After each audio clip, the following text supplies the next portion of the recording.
Bonjour à tous et bienvenue sur EdBTS MCO. Aujourd'hui, on se retrouve comme tous les lundis sur le club EdBTS MCO pour réviser ensemble et préparer votre examen qui arrive très bientôt puisque là on est au mois d'avril au moment où je tourne cette vidéo. Aujourd'hui, on va voir encore un peu de gestion parce que c'est quelque chose qui est super important.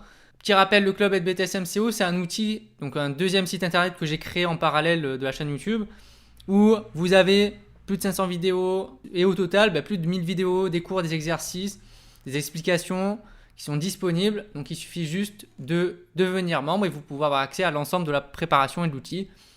C'est le premier lien que vous avez en description. Aujourd'hui du coup on va aller dans la gestion, donc il suffit d'aller dans l'onglet gestion opérationnelle.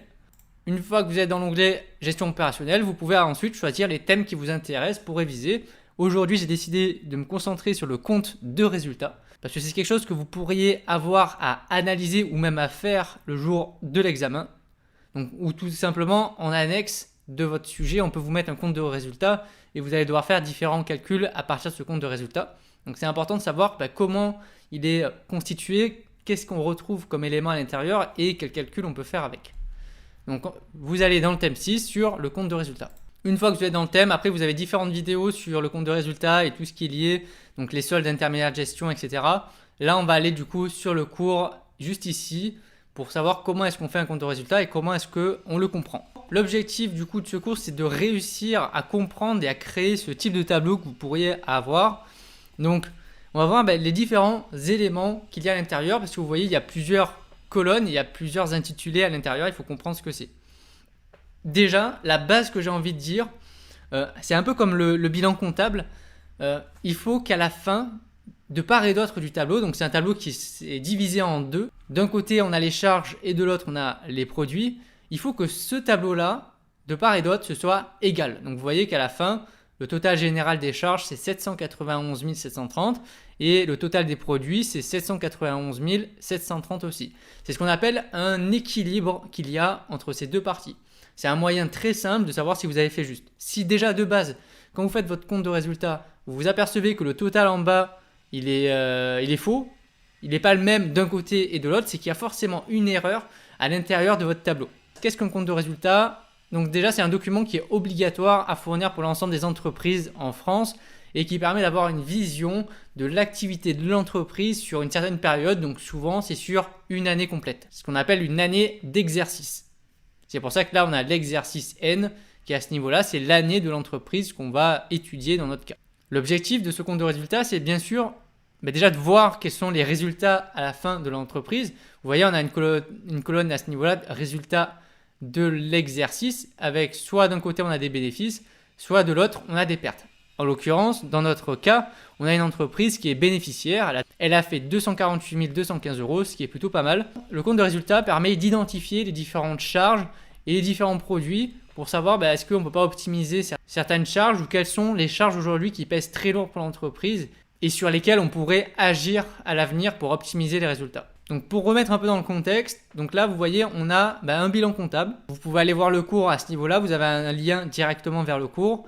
Alors vous voyez que dans le bilan comptable, on a une ligne qui parle du résultat, vous voyez à ce niveau-là. Alors c'est pas le même bilan comptable pour ce compte de résultat, c'est pour ça que le résultat n'est pas le même, mais vous voyez que le bénéfice que vous avez à ce niveau-là, le résultat de l'exercice que vous avez ici, ça sera à inscrire dans cette ligne du bilan comptable. Donc là, c'est juste en guise d'information pour comprendre le lien qu'il y a entre les différents bilans que vous pouvez faire pendant vos exercices, pendant la vie d'entreprise en tout cas. Notamment si vous avez une fonction beaucoup plus administrative en magasin. Et aussi d'analyse aussi des résultats de l'entreprise, c'est bien de savoir comment se porte l'entreprise dans laquelle vous travaillez. Donc, quels sont les éléments du compte de résultat? Il y a, d'un côté, on a vu, il y a les charges. Donc là, vous voyez, dans les charges, c'est tout ce qui appauvrit en quelque sorte l'entreprise, c'est tout ce qui est débité du compte. Et on a de l'autre côté les produits, c'est tout ce qui va enrichir le compte de l'entreprise. Donc, ce sont tous les encaissements perçus par l'entreprise. On va commencer par les produits parce que c'est ce qu'il y a de plus simple. La plupart du temps, vous avez une seule ligne, vous avez vente de marchandises, donc dans les produits d'exploitation. Et à la vente de marchandises, c'est souvent ce qui rapporte le plus d'argent dans une entreprise. Il peut avoir aussi une colonne vente de production dans le cadre d'une entreprise artisanale qui à la fois revend des produits d'autres personnes, mais aussi revend ses propres productions. Ici, c'est les produits d'exploitation, donc c'est-à-dire les produits générés dans le cadre de l'activité normale de l'entreprise. Ensuite, vous avez des produits financiers et vous avez des produits exceptionnels. Donc dans les produits financiers, ça peut être des intérêts perçus ou des dividendes perçus par l'entreprise. Si jamais elle a des investissements dans des actions, dans des obligations ou dans d'autres entreprises, elle peut percevoir des intérêts qui va rentrer dans son compte du coup de résultats dans les produits financiers. Et dans les produits exceptionnels, vous allez retrouver des subventions par exemple accordées.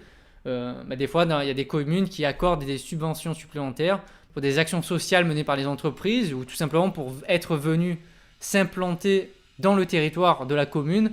Des fois, on peut avoir des subventions. Et donc, ça rentre dans les produits exceptionnels.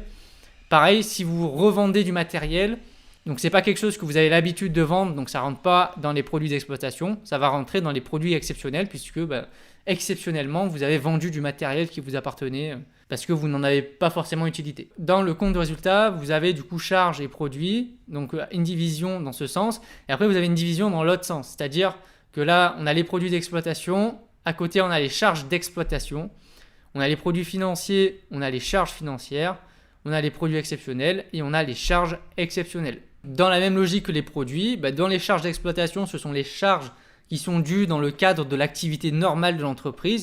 C'est pour ça qu'on parle d'exploitation, c'est l'exploitation de l'entreprise. On a les charges financières. Donc là, vous voyez, ça peut être les intérêts de l'emprunt.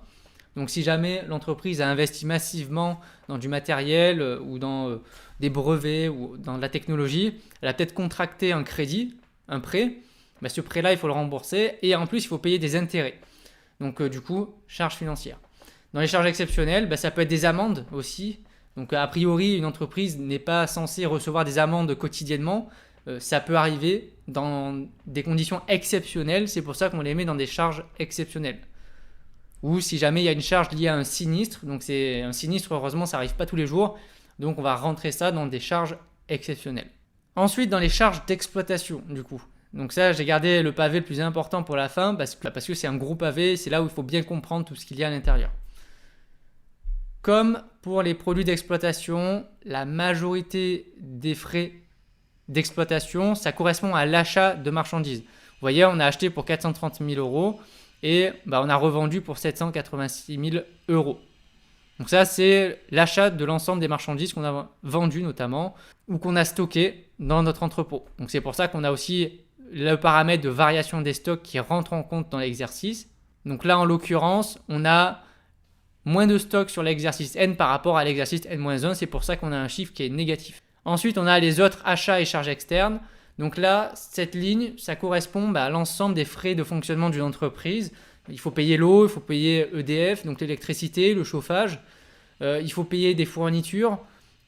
Parce qu'on ne va pas écrire à la main. On a peut-être des stylos, de la bureautique, du matériel informatique, le nettoyage des locaux, tout ça, ça rentre en compte dans les achats et des charges externes.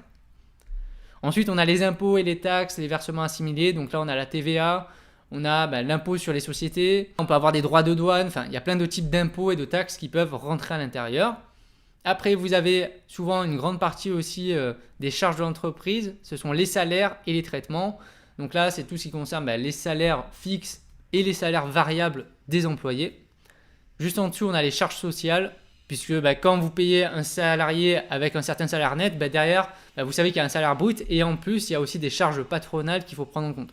Donc bien sûr, dans vos énoncés, les charges sociales, en tout cas le pourcentage de charges sociales vous sera rappelé, vous n'avez pas à le savoir. Et enfin, il y a la dotation aux amortissements. Donc dans le cadre de l'exploitation de l'entreprise, vous allez investir et vous avez investi dans du matériel. Ce matériel, il va s'user avec le temps, donc on va l'amortir. On va mettre de côté pour prévoir son remplacement. Donc là, il y a 14 000 euros de dotation aux amortissements. Et donc une fois que vous avez calculé l'ensemble de vos charges d'exploitation, de vos charges financières, de vos charges exceptionnelles, vous faites un total, ça vous fait un total des charges qui est de 543 515 euros. Pareil pour les produits, vous additionnez vos produits d'exploitation, vos produits financiers et vos produits exceptionnels si vous en avez.